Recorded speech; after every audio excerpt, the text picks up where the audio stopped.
الرحمن نحمده ونصلي ونسلم على رسوله الكريم اما بعد فاعوذ بالله السميع العليم من الشيطان الرجيم بسم الله الرحمن الرحيم ان الله وملائكته يصلون على النبي يا ايها الذين آمنوا صلوا عليه وسلموا تسليما الصلاة والسلام عليك يا سيدي يا رسول الله وعلى آلك وصحبك يا رحمة للعالمين۔ آج 3 ایسے وظائف کے بارے میں بات ہوگی کہ جن کو پڑھ کے انسان کو اللہ کا قرب حاصل ہو سکتا ہے اور رب کا ولی بن سکتا ہے۔ نہایت چھوٹے مختصر آسان سے وظائف ہیں، لیکن اس سے پہلے ایک حدیث مبارکہ ذکر کروں گا اور اس کے ضمن میں وہ پھر وظائف کا بھی تذکرہ آئے گا۔ حدیث پاک مشکات کے اندر موجود ہے، سنن ابو داؤد کے اندر بھی حدیث پاک موجود ہے۔ حضور جانے جانا صلی اللہ علیہ وآلہ وسلم نے ارشاد فرمایا کہ ایک خلیفہ کی مفہوم ذکر کر رہا ہوں، ایک خلیفہ کی وفات ہوگی اور اختلاف پھیل جائے گا۔ جب اختلاف پھیل جائے گا تو ایک شخص مدینہ شریف سے وہ مکے کی طرف نکلے گا اور لوگ اسے تلاش کریں گے اور اس کو تلاش کر کے حرم شریف میں حجر اسود اور یہ مقام ابراہیم اس کے درمیان میں یعنی کہ حتیم کے اندر وہ شخص سے بیعت کریں گے۔ اب یہ وہ کون شخص ہیں؟ یہ اشارہ کیا جا رہا ہے حضرت امام مہدی جو کہ 12ویں امام ہوں گے۔ فرماتے ہیں وہ اس کو ناپسند کریں گے بیعت کو، لیکن لوگ ان سے بیعت کریں گے اور پھر ان کی طرف شام سے ایک لشکر بھیجا جائے گا۔ شام میں ایک کافر بادشاہ ہوگا، اسے یہ بات پسند نہیں آئے گی اور گوارا نہیں کرے گا کہ وہ امام مہدی ان کو خلیفہ چنا جائے، تو ان کے خلاف وہ لشکر بھیجے گا نعوذ باللہ۔ لیکن آپ کی کرامت کیا ظاہر ہوگی؟ حضور صلی اللہ علیہ وسلم فرماتے ہیں کہ مکہ اور مدینہ کے درمیان جو وہ لشکر بھیجے گا اس کو دھنسا دیا جائے گا۔ یہ اللہ کے نبی کی شان اور رفتیں ذرا آپ سماعت فرمائیں کہ اللہ کے نبی صلی اللہ علیہ وسلم حیات ظاہری دنیا کے اندر آپ یہ آنے والے وقت قیامت کے قرب کی، قیامت کے قریب کی آپ علامات بتا رہے ہیں اور فرماتے ہیں کہ لوگوں میں اختلاف پیدا ہو، اختلاف پہلے دل میں پیدا ہوتا ہے پھر زبان پہ ظاہر ہوتا ہے۔ حضور یہ بھی جانتے ہیں کہ قیامت کے قریب جب لوگوں کے دلوں کے اندر اختلاف ہوگا پھر کب ان کی زبانوں پہ جاری ہوگا، اور پھر یہ بھی جانتے ہیں کہ میرا بیٹا مہدی کہاں پہ موجود ہوگا اور وہ کہاں سے نکل کے کہاں جائے گا اور لوگ ان کی تلاش کریں گے اور پھر انہیں پالیں گے۔ یہ بھی جانتے ہیں حضور علیہ السلام کہ میرا بیٹا مہدی وہ سلطنت کا خواہش مند نہیں ہوگا اور وہ یہ نہیں چاہتا ہوگا کہ اس وقت لوگ ان کی بیعت کریں، لیکن لوگ انہیں تلاش کر کے ان کی بیعت کریں گے۔ اور حضور کو مقام بھی پتہ ہے اور حضور کو یہ بھی پتہ ہے حجر اسود اور مقام ابراہیم کے درمیان کے اندر یعنی حتیم میں ان سے بیعت کی جائے گی، اور یہ بھی معلوم ہے ایک کافر ہوگا وہ لشکر بھیجے گا شام سے اور وہ اللہ تعالیٰ میرے بیٹے کی کرامت ظاہر کرے گا اور اس لشکر کو دھنسا دیا جائے گا۔ اور آپ صلی اللہ علیہ وسلم نے فرمایا جب لوگ یہ دیکھ لیں گے، جب لوگ یہ دیکھیں گے تو ان کے پاس یعنی کہ امام مہدی کے پاس شام سے ابدال آئیں گے، شام سے ابدال آئیں گے۔ ابدال اللہ کے اولیاء کرام کو کہا جاتا ہے، اور یہ کون لوگ ہیں؟ یہ ہمیشہ دنیا میں 70 موجود رہتے ہیں، اور جب ان میں سے کسی ایک کی وفات واقع ہوتی ہے، اس میں 40 شام میں ہوتے ہیں اور 30 پوری دنیا میں پھیلے ہوتے ہیں، جب کسی ایک کی وفات ہوتی ہے اللہ تعالیٰ پھر عام مسلمان جو اہل تقویٰ میں سے ہوتا ہے ان کے قائم مقام پھر اس کو ابدالین کے مرتبے میں سے اس کو وہ مرتبہ دے دیا جاتا ہے ان میں سے پچھلا، جب وہ اس کی رب تعالیٰ اس کا وصال کرتا ہے۔ تو شام سے ابدال آئیں گے اور عراق والے لوگوں کی جماعتیں آئیں گی اور وہ بیعت کریں گے۔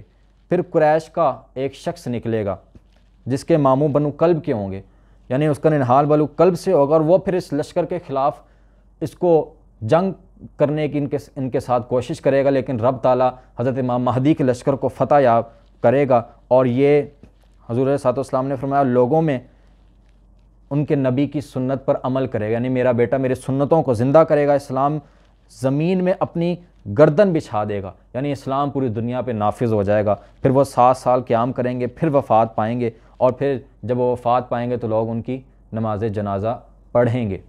تو یہ امام مہدی کی شانیں یہاں پہ ذکر ہو رہی ہیں، اور امام مہدی کی کیونکہ اہل بیت اطہار میں سے ہیں، حضور صلی اللہ علیہ وسلم کا یہ بڑا پیارا فرمان عالی شان موجود ہے، من مات علی حب آل محمد مات شہیدا ومات علی بغض آل محمد مات کافرا۔ تو اللہ کے ولی بننے کی یہ بھی سب سے ضروری ہے، بلکہ فرض ہے۔ اہل بیت اطہار کی محبت کے بغیر انسان کو کچھ نصیب نہیں ہوتا۔ اللہ کے نبی نے فرمایا جو اہل بیت کی محبت میں مرا وہ شہادت کی موت مرا، اہل بیت کے بغض میں مرا وہ کافر ہو کے مرا۔ اگر عیسائیوں کا بچہ ہو اور امام علی رضا کی بارگاہ میں آ جائے اور آپ سر پہ شفقت سے ہاتھ پھیر دینا تو رب تعالیٰ اسے معروف کرخی بنا دیتا ہے۔ اور اگر تیفور بن عیسیٰ آ جائے، آپ امام جعفر صادق کی بارگاہ میں آ کے دو زانو ہو کے بیٹھ جائے نا تو اسے بایزید بسطامی بنا دیا جاتا ہے۔ اگر نعمان بن ثابت آ کے امام جعفر صادق کی بارگاہ میں دو زانو ہو کے بیٹھ جائے تو اسے امام اعظم بنا دیا جاتا ہے۔ یہ اہل بیت اطہار ہیں، ان کی محبت اللہ رب العزت نے فرض کی ہے مسلمانوں کے لیے، تو ان کی محبت بہت ضروری ہے، اس کے بغیر بندے کو ولایت کا تصور بھی نہیں کرنا چاہیے۔ تو امام مہدی 12ویں امام ہیں، آپ کے متعلق حضور صلی اللہ علیہ وسلم نے فرمایا، یہ حدیث پاک موجود ہے مشکات کے اندر بھی اور ترمذی ابو داؤد کے اندر بھی موجود ہے کہ دنیا ختم نہ ہوگی حتیٰ کہ عرب کا بادشاہ ایک شخص بنے گا جو میرے گھر والوں میں سے ہوگا، جس کا نام میرے نام کے موافق ہوگا۔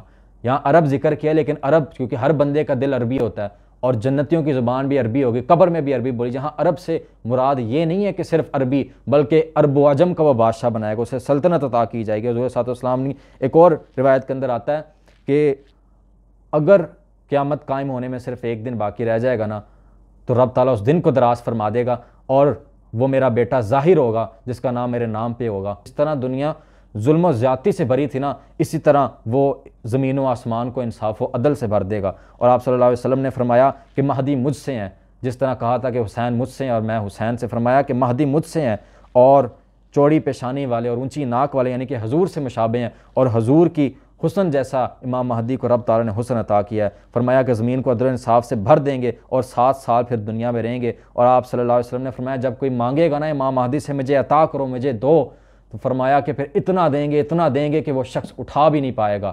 تو یہ امام مہدی ہیں، بخدا خدا کا یہی حیدر نہیں اور کوئی مفر مکر، جو وہاں سے ہو یہیں آ کے ہو، جو یہاں نہیں تو وہاں نہیں، ہیں آج وہ مائل بعطا اور بھی کچھ مانگ، کچھ دے سکتے ہیں کہ وہ کچھ دے نہیں سکتے، اس بحث پہ نہ پڑ ہوش میں آ اور بھی کچھ مانگ، سرکار قدر ہے در شاہاں تو نہیں ہے، جو مانگ لیا اور بھی کچھ مانگ۔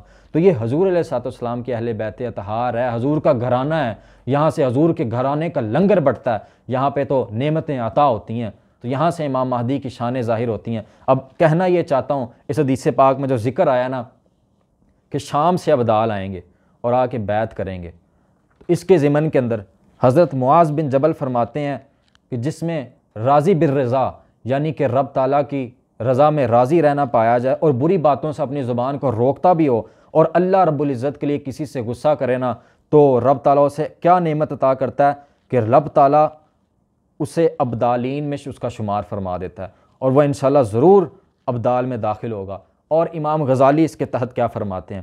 امام غزالی رحمۃ اللہ علیہ احیاء علوم الدین کے اندر آپ فرماتے ہیں، حضرت معروف کرخی جو حضرت داتا صاحب کے مشائخ کے اندر جن کا نام آتا ہے، آپ ان کی ایک قول نقل کرتے ہیں، آپ فرماتے ہیں جو ان کلمات کو 3 بار، جو اب میں وظیفہ آپ کو بتانے لگا ہوں، فرمایا جو ان کلمات کو 3 بار پڑھ لیتا ہے تو تب تک مرے گا نہیں جب تک رب تعالیٰ اس کا نام ابدالین میں لکھ نہ دے، ابدالوں میں اس کا نام نہ داخل ہو جائے۔ وہ 3 کلمات کیا ہیں جو میں آپ کو وظیفہ بتانا چاہتا ہوں، جسے پڑھ کے انسان رب کا ولی بن سکتا ہے۔ فرمایا اللہم اصلح امت محمد، اللہم ارحم امت محمد، اللہم فرج عن امت محمد صلی اللہ علیہ وآلہ وسلم۔ مطلب کیا؟ اے اللہ حضور علیہ الصلوۃ والسلام کی امت کی اصلاح فرما، اے اللہ حضور علیہ الصلوۃ والسلام کی امت کے اوپر رحم فرما، اے اللہ حضور علیہ الصلوۃ والسلام کی امت کو سکون اور کشادگی عطا فرما، ان سے مصیبتوں کو دور فرما۔ اور یار جو حضور کی امت سے پیار کرنے کو اور حضور کو اپنی امت سے محبت بڑھی ہے، تو جب کوئی حضور علیہ الصلوۃ والسلام کی امت سے محبت کرے نا تو اللہ رب العزت اسے صلہ کہہ دیتا ہے کہ تم نے میری محبوب کی امت سے محبت کی، جس چیز کو میرے نبی سے محبت تم نے اس سے محبت کی، تو اب تمہارا نام ہم اپنے ولیوں میں شمار کرتے ہیں، تو یہ اس کو صلہ ملتا ہے۔ اور یہ صرف امام غزالی نے نہیں لکھا بلکہ حلیۃ الاولیاء کے اندر بھی، جو کہ امام ابو نعیم اصفہانی رحمۃ اللہ علیہ کی کتاب ہے، آپ نے بھی حضرت معروف کرخی کے جو آپ نے نام کے اور سیرت کا آپ نے تذکرے کیے، اس کے اندر آپ فرماتے ہیں جو شخص 10 مرتبہ، وہاں 3 تھا فرمایا، یہاں جو 10 مرتبہ ان کلمات کو روزانہ پڑھتا ہے تب تک وہ مرتا نہیں ہے جب تک رب تعالیٰ اس کا نام ابدال میں شمار نہ کر دے۔ تو وہ کلمات کیا ہے؟ وہی کلمات، اللہم اصلح امت محمد، اللہم ارحم امت محمد، اللہم فرج عن امت محمد صلی اللہ علیہ وسلم۔ اور آپ کا مزید اضافہ کرتا چاہوں، قوت القلوب شیخ ابو طالب مکی رحمۃ اللہ علیہ، جن کی وفات 386 ہجری کے اندر ہوئی، آپ نے بھی یہی لکھا ہے، فرمایا کہ 10 بار جو یہ روزانہ کلمات پڑھتا ہے حضرت معروف کرخی رحمۃ اللہ قول کہ وہ اللہ تعالیٰ تب تک مرتا نہیں جب تک رب تعالیٰ اس کا نام ابدالین میں نہ شمار کر دے۔ تنبیہ المغترین کے اندر علامہ عبدالوہاب شرانی نے بھی یہی چیز نقل فرمائی۔ آپ فرماتے ہیں کہ تب تک وہ بندہ مرتا نہیں ہے جب تک رب تعالیٰ اس کا نام ابدالین میں داخل نہ کر لے۔ وہ کیا کلمات ہیں؟ یہی کلمات ہیں، اللہم اصلح امت محمد، اللہم ارحم امت محمد، اللہم فرج عن امت محمد صلی اللہ علیہ وآلہ وسلم۔ حضرت حسن بصری کیا فرماتے ہیں؟ فرماتے ہیں ابدالوں کی علامت تو یہی ہے کہ وہ عام مسلمانوں پہ بہت زیادہ شفقت اور رحمت کرنے والے ہیں۔ اور حضرت معروف کرخی آپ کے بارے میں آتا ہے، آپ سے کسی نے کہا جا رہے تھے دریا دجلہ کے اوپر سفر کر رہے تھے کشتی میں، تو آگے سے کچھ لوگ شراب پی رہے تھے اور وہ گانے بجا رہے تھے، آپ کے جو شاگرد تھے، انہوں نے کہا حضرت ان کے لیے بد دعا کیجیے۔ آپ نے ہاتھ اٹھایا، فرمایا یا اللہ جس طرح دنیا میں خوش ہیں اس طرح ان کو آخرت میں بھی خوش رکھ۔ مریدوں نے کہا حضرت یہ کیا بات ہوئی، آپ ان کے لیے دعائیں کر رہے ہیں؟ فرمایا کہ میں ان کے لیے دعا اس لیے کر رہا ہوں کیونکہ بندہ آخرت میں تبھی خوش ہوگا نا جب وہ دنیا کے اندر توبہ کر لے۔ تو جب وہ قریب آئے تو کیا دیکھا کہ انہوں نے نا اپنی شرابوں کو پھینک دیا، مٹکے توڑ دیے اور جو موسیقی کے آلات ان کو توڑ کے دریا میں بہا دیے، اور آ کے شیخ معروف کرخی کی خدمت میں آ کے انہوں نے توبہ کی اور رب تعالیٰ نے ان کی توبہ کو قبول فرمایا۔ تو یہ ایک وظیفہ میں نے آپ کو بتا دیا ہے، اور اس کے علاوہ جو 2 مزید وظائف ہیں وہ میں آپ کو بتاتا چلوں۔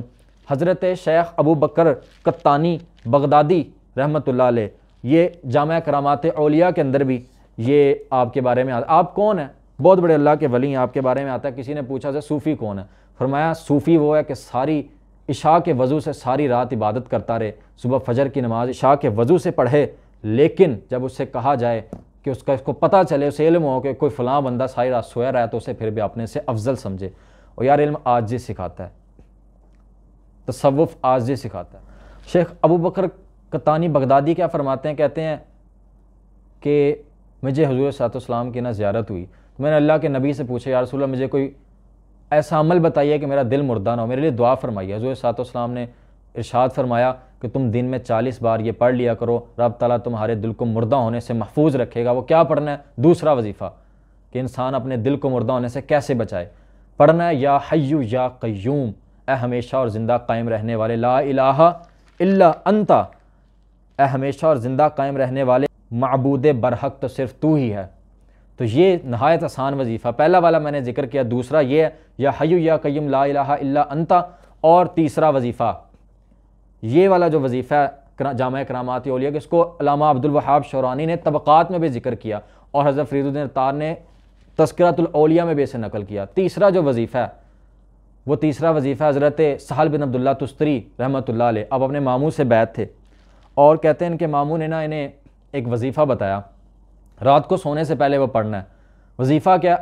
رات کو سونے سے قبل 3 مرتبہ یہ پڑھنا ہے، اللہ معی، اللہ ناظری، اللہ شاہدی۔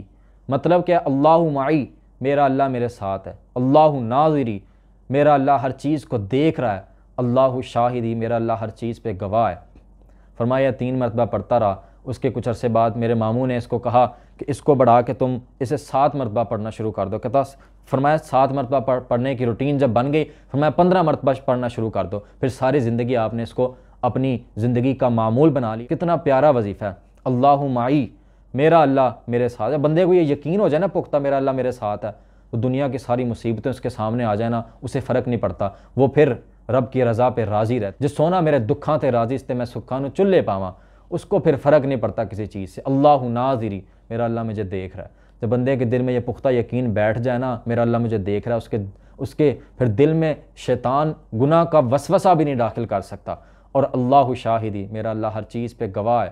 جب بندے کو پختہ ارادہ ہو جائے نا، پختہ یقین ہو جائے، جب بندے کو پختہ یقین ہو جائے نا، تو وہ بندہ پھر کبھی بھی وہ گناہ کی طرف اس کے جسم کا کوئی عضو نہیں بڑھ سکتا، اس کے خیالات نہیں بھٹک سکتے، کیونکہ اس کو پتہ ہے کہ مجھے قیامت والے دن رب تعالیٰ نے ہر چیز میرے سامنے ظاہر کر دینی ہے، کیونکہ میرا اللہ ہر چیز کو دیکھ رہا ہے۔ تو یہ وظائف، 3 وظائف جس کو پڑھ کے انسان اللہ کا ولی بن سکتا ہے۔ رب سے امید رکھنی چاہیے، رب تعالیٰ تو جس کو توفیق دیتا ہے نا وہی صرف ان وظائف کو پڑھ سکتا ہے، باقی سنتے ہیں لیکن وہ اس پہ استقامت اختیار نہیں کر سکتے۔ امام غزالی کیا فرماتے ہیں کہ اگر ایک ٹینکی ہے، اس میں اس کو تم انڈیل دو کسی پتھر پہ تو پتھر کو فرق نہیں پڑے گا، لیکن اگر اس ٹینکی میں چھوٹا سا سوراخ کر دیا جائے، قطرہ قطرہ اس سے ٹپکتا رہے اور پتھر پہ پڑتا رہے، ایک دن اس پتھر میں سوراخ ہو جائے گا۔ ان وظائف کو پڑھنے سے پہلے جو سب سے پہلے ضروری چیزیں ہیں نا، اس میں سب سے پہلے تو عقائد آتے ہیں۔ اگر بندے کا عقیدہ درست نہیں ہے نا، جب بنیاد ہی درست نہیں ہے تو آگے عمارت اس پہ کیسے تعمیر ہو؟ جب درخت کی جڑیں گل گئیں تو اس درخت پہ بھلا سبزہ اور پھل کیسے اگ سکتا ہے؟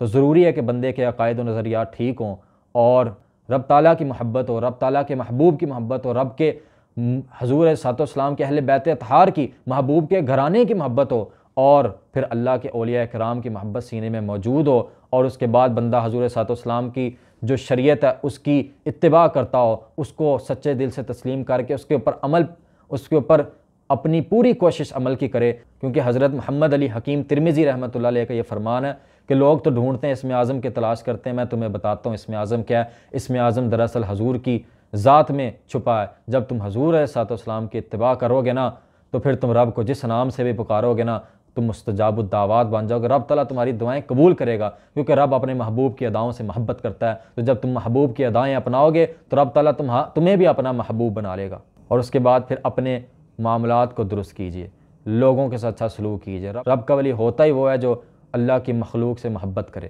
اپنے معاملات کو درست کیجئے، اپنے فرائض کی پابندی کرنے کے بعد پھر ان وظائف کو پڑھیے۔ لیکن اگر آپ میں کمیاں کوتاہیاں بھی موجود ہیں نا، انہیں پھر بھی جاری رکھیں ان وظائف کو، ان وظائف کی برکت سے۔ کیونکہ میں نے آپ کو اتنی کتابوں کا حوالہ صرف اس لیے دیا کیونکہ اللہ کے اولیاء کی وظائف کی فہرست میں یہ چیزیں داخل تھیں۔ اور جو شام سے آئیں گے نا امام مہدی کے، اللہ ہمیں توفیق دے اور اللہ ہمیں وہ وقت دے، تو امام مہدی رضی اللہ تعالیٰ عنہ کے پاس جو لوگ آ کے بیعت کریں گے نا شام سے، جو ابدال ہوں گے وہ ابدال وہی ہوں گے، مفتی احمد یار خان نعیمی فرماتے ہیں، جو ان وظائف کو پڑھتے ہوں گے، کیونکہ وہ بندہ تب تک مر نہیں سکتا جب تک ابدالوں میں اس کا شمار نہ ہو جائے۔ 3 وظائف، اللہم اصلح امت محمد، اللہم ارحم امت محمد، اللہم فرج عن امت محمد صلی اللہ علیہ وسلم، دن میں 10 بار پڑھیں صبح شام۔